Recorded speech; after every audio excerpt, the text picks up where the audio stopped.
They were starving, terrified, and certain they were walking into punishment. For 3 endless days the ship had carried them west. German women in faded gray uniforms, prisoners of a war that was dying faster than they could understand. They whispered the same warnings again and again like prayers turned inside out. The Americans don't take prisoners. The Americans starve you. The Americans laugh while you beg for food. Rumors were their only armor. But on that April morning in Texas, when the steel doors of the mess hall swung open, those rumors shattered in an instant. Because what waited for them wasn't shouting or humiliation. It was breakfast. Golden pancakes stacked high, melting butter pooling on top, syrup glinting like amber in the light. The first smell hit them like a blow. Warmth, sweetness, safety. Things that shouldn't exist for the defeated. And as one American cook smiled softly and said, "Guten Appetit," the entire idea of the enemy began to fall apart. Because if your captor feeds you like family, April 12, 1945, Camp Swift, Texas. The sun is barely awake, a pale smear behind wire fences and wooden watchtowers. The war in Europe has weeks left to live. But for the 47 women standing in line, that war still lives inside every heartbeat. They are auxiliaries, typists, clerks, nurses, the fragments of a broken army now scattered across the world. They expect cages, insults, and hunger. Instead, they find routine. American soldiers moving with quiet efficiency. The smell of coffee seeping through open windows. A rhythm that feels almost civilized. It makes no sense. Nothing about this camp fits the stories they were told. The propaganda said the Allies would treat them like animals. But here, in this strange calm, someone has laid out real plates, real cutlery, real food. When Greta Muller catches sight of the pancakes steaming in the distance, something inside her stumbles. Like a machine suddenly, the mess hall smelled like coffee, steel, and disbelief. Greta Muller clutched her metal tray so tightly her knuckles turned white. The floor under her boots was slick with damp Texas mud, tracked in from the morning roll call. Overhead the lights hummed, steady, indifferent, as if this were any other morning in any other place. But this was not any other morning. To her left, Elsa Bachmann muttered in German, "It's for show. They'll photograph us, then they'll throw it away." Her voice was hard, but her eyes wouldn't stop darting toward the serving line. The line moved slowly, almost peacefully. No shouting, no slapping of rifles, just a steady rhythm, tray forward, food served, next in line. The kind of order that made the silence even stranger. Through the serving window stood an American cook. Older, broad-shouldered, skin darkened by sun and labor. His movements were deliberate, practiced, patient. Each time a tray appeared, he placed 3 pancakes in a perfect stack, added 2 strips of bacon, poured coffee until steam curled into the air, then nodded to the next woman without a word. He worked as though feeding the enemy were an ordinary duty, like fixing fences or patching uniforms. When Greta's turn came, the cook looked at her, really looked, and smiled. Not wide, not mocking, just a human smile. "Guten Appetit," he said carefully, his accent awkward but kind. Greta froze. Her mind couldn't compute the sound of her language from his mouth. She waited for the trick, the insult, the blow that should follow kindness, but none came. Only the smell of butter melting into bread. Only warmth in a place where warmth didn't belong. She carried the tray to a long wooden table, sat and stared at it. Around her, 47 women did the same. The pancakes steamed like small miracles. Greta picked up her fork and cut a small piece, almost afraid the taste would punish her. But it didn't. It was sweet. Impossibly, heartbreakingly sweet. The butter melted into syrup and the flavor filled her mouth with something she had forgotten existed. Comfort. Across the table, Elsa whispered, "This can't be prison food." Greta didn't answer. She just kept eating slowly, each bite heavier with questions she couldn't name. The rumors, the fear, the image of the monster enemy, all of it wavered and cracked with every swallow. By the time she finished, the line had quieted. The only sounds were forks scraping trays and quiet, shaking breaths. And in that silence, Greta realized that mercy could be more terrifying than cruelty. Because cruelty at least made sense. By afternoon, the camp settled into its strange rhythm. Not freedom, not captivity, but something caught in between. The women were marched to a low wooden building lined with metal bunks. Each was handed a blanket, a bar of soap, and a small tag stamped with a number. The guards spoke little, their voices calm, measured. There were no dogs, no shouting. Even the air felt confused, like it didn't know how to belong to a prison. Sergeant Helen Crawford appeared in the doorway, a tall woman in a sharply pressed uniform, her jaw set with authority. The moment she entered, every conversation died. She looked over the women with eyes that gave nothing away. "You'll write to your families," she said in precise, clipped English. The interpreter repeated her words in German. "1 letter a week. The Red Cross will handle delivery. You will follow the rules. Understand? No threats, no malice. Just rules. Cold, clean, mechanical." Elsa nodded slowly, disbelief still flickering behind her eyes. "We can write home?" she whispered. "You can write home," Crawford confirmed. Then she dropped a stack of postcards onto the nearest table and walked away. Her boots struck the floor in sharp, even beats. Greta picked up a postcard and ran her fingers over the paper as though it might dissolve. The space for words was small, too small for everything she wanted to say. She wrote just 4 sentences. "I am alive. I am safe. They feed us. Do not be afraid." That night the barracks filled with the low hum of women whispering. Some prayed. Some cried softly into their blankets. Greta lay awake, the smell of soap still on her hands, and listened to the guards outside call out positions in English. Their tone wasn't angry. It was routine, the kind of order that made her feel, for the first time, safe and guilty all at once. When morning came, breakfast was the same: pancakes, bacon, coffee, predictable, peaceful.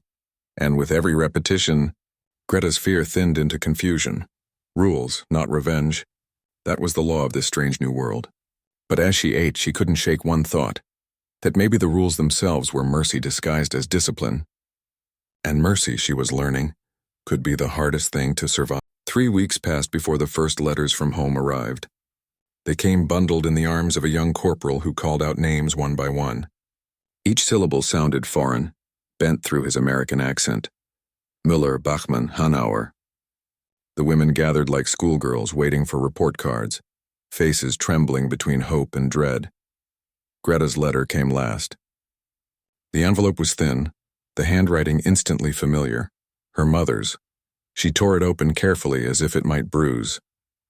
"Greta, if you can read this, don't come home. There's nothing left. The British showed us films. They made everyone watch. I didn't know. I swear I didn't know." Her mother's words blurred before she could finish. "Your father won't speak. They say it's our fault. Maybe it is. I don't know anymore." Greta stared at the page until the ink swam. The words "films" and "made us watch" echoed through her mind like foreign commands. She didn't understand. What films? What could possibly make her father stop speaking? That same afternoon in the administrative office, Sergeant Crawford sat rigid at her desk. She didn't look up when Greta entered, just said quietly, "There's a magazine on the cabinet. Life from May. You should see it." Her voice was flat, like someone forcing calm over something broken. Greta approached the cabinet slowly. The magazine lay open. The first image struck like a physical blow. A mountain of bodies, thin, pale, lifeless, stacked like logs. The caption read, "Bergen-Belsen, liberated April 15, 1945. Another image, hollow-eyed survivors behind wire. Another, children's shoes in piles, her knees went weak. The world tilted. She stumbled out into the yard and vomited into the dust until her body emptied itself of everything. Food, comfort, denial. When she returned, Crawford was still at the window, hands clasped tight behind her back. "Did you know?" Crawford asked softly. Greta's voice cracked. "No, I routed messages. I saw things. Trains, schedules, shipments that didn't make sense. But I didn't ask. Why? Because not asking was easier." Silence filled the room, heavy, endless. Crawford turned then, her eyes red but steady. "I don't know if that makes you guilty," she said, voice trembling with exhaustion. "But I know it makes you human." That night word spread. Someone had seen the photographs. Someone else had received a letter like Greta's. By dusk, the barracks were alive with whispers and arguments. It's Allied lies. "No, I heard about trains too." "We didn't know." "Didn't want to know," someone muttered. And that was the fracture. Some broke down crying, others lashed out in rage. One woman tore her camp script into pieces, screaming, "We are being paid for blood." Greta said nothing. She lay on her bunk, eyes fixed on the ceiling boards glowing faintly in the lantern light. The taste of pancakes. Days bled into weeks and Camp Swift began to change in small, quiet ways. The laughter stopped. The humming in the laundry stopped. Even the garden, once a small act of hope, seemed to grow slower under the weight of what the women had learned. They still received pancakes, still worked, still followed rules, but now every kindness felt like a mirror, forcing them to look at what they'd ignored. Hannah stopped eating. Elsa smoked until her hands shook. Greta worked in silence, filing reports in the administrative office. Each sheet of paper she slid into its folder sounded like a confession. The words on those pages, transports, clearances, allocations, looked too much like the ones she used to file back in Hamburg. Her efficiency, once her pride, now felt like evidence. Sergeant Crawford noticed. She said nothing for days, then finally asked, "Do you ever think about going home?" Greta hesitated. "Home is gone," she said. "But even if it wasn't, what face would I take back?" Crawford didn't answer. She just nodded once, as if she understood that home wasn't always a place. Sometimes it was a version of yourself you couldn't return to. That night, Crawford sat in her quarters, a bottle of bourbon half hidden in her drawer, a letter in her lap. It wasn't an official report. It was addressed to her brother Tommy, the one buried in Normandy. She wrote, "They feed the women pancakes, Tommy. They give them wages and letters home. You died fighting them, and now I'm feeding them. I don't know if this is mercy or madness." She stopped, stared at the words, then added, "But maybe this is what you fought for. A world where mercy isn't weakness. Maybe grace is the hardest kind of courage." Outside, the guards sang softly in the dark. Somewhere in the women's barracks, a German lullaby floated on the Texas wind, fragile, haunting. The next morning, Greta came to work pale and hollow-eyed. She handed Crawford a sealed envelope. "Letter for my mother," she said quietly. Crawford took it, saw the trembling in her hands, and, for the first time, her voice softened. "She'll be proud you're alive." Greta shook her head. She saw the films. The two women stood there, the silence between them thick with everything they couldn't say. Guilt, loss, mercy, exhaustion. Later that week, the camp chaplain found Crawford behind the mess hall smoking a cigarette she didn't finish. "They don't deserve our kindness," she said, not even looking up. The chaplain nodded slowly. "None of us do. That's what makes it grace." "It's not fair," she whispered. "My brother's dead. They get pancakes." "No," the chaplain said. "It's not fair. Grace never is."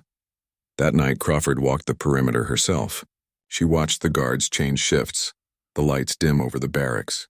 Inside, Greta lay awake, whispering prayers in a language that no longer comforted her. She thought of her mother's letter, of the photographs, of the cook's kind eyes, of Crawford's trembling hands. She didn't know what forgiveness meant anymore. But maybe, by August, the Texas heat hung over Camp Swift like a living thing. The air shimmered, thick with dust and the smell of earth baking under the sun. The war was over, but the war inside everyone had only just begun. The order came quietly: repatriation. The women would return to Germany within 2 weeks.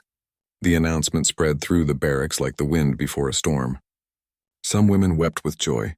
Others froze in dread. Home. A word that once meant safety now felt like a wound. What waited for them there? Rubble, silence, judgment? Greta folded her few possessions. A photograph of her parents, her identification card, a bar of lavender soap she still couldn't bring herself to use. She stared at her hands. Hands that had written reports, carried trays, planted seeds, touched mercy and thought. These hands helped build something terrible. And yet they were fed, paid, forgiven.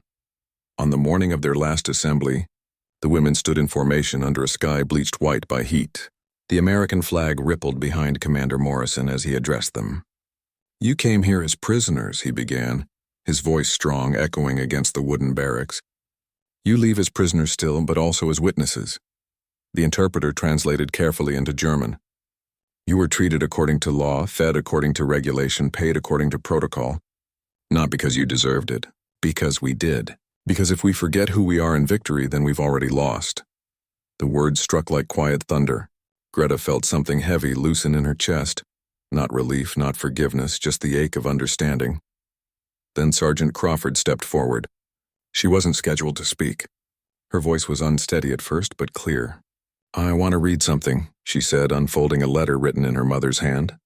Helen, your brother died so that people could be free from tyranny. All people, even those on the other side. Because mercy is what separates us from the thing we fought. Her voice cracked on the word mercy. She steadied herself, lowered the letter. To the women here, I don't know if I can forgive you. Maybe I never will. But I can promise you this. We treated you fairly because that's what he would have wanted. That's what justice is supposed to look like. The yard fell silent. Even the guards stopped shifting their boots. Greta raised her head slowly. Her eyes met Crawford's across the space between them. Two soldiers of different uniforms, same ghosts behind their eyes. And for the first time,